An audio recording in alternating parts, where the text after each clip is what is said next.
রাধে রাধে বন্ধুরা, শুভ সন্ধ্যা। তো এই যে বন্ধুরা, আমার গোপাল সোনার বাড়িতে দোল উৎসব করা হচ্ছে আমার গুরুর আদেশ মতন। প্রতি বছরই করা হয়, তো এবছরেও করা হচ্ছে।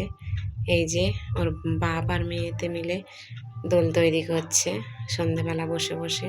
দোলের আগের দিনে এগুলো বানিয়ে নিচ্ছে।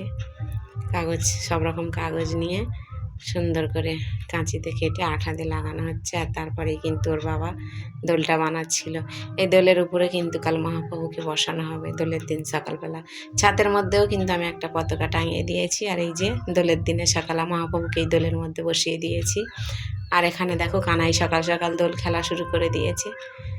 তারপরেই কিন্তু আমার কানাইকে চান করিয়ে দিয়েছি, দিয়ে আর পুজোটা সেরে নিয়েছি। আমার গুরুর আদেশ মতন সকাল 8টার মধ্যে পুজো সেরে নিয়েছি। আর দোলের পরের দিন নন্দোৎসব। এই নন্দোৎসবে আমার গোপাল সোনার ভোগের জন্য আমি কিন্তু একটু ভিক্ষা করে নিয়ে এসেছি। এই যে রান্না বান্না শুরু করে দিয়েছি, আমার ভগবানের ভোগ লাগাবো।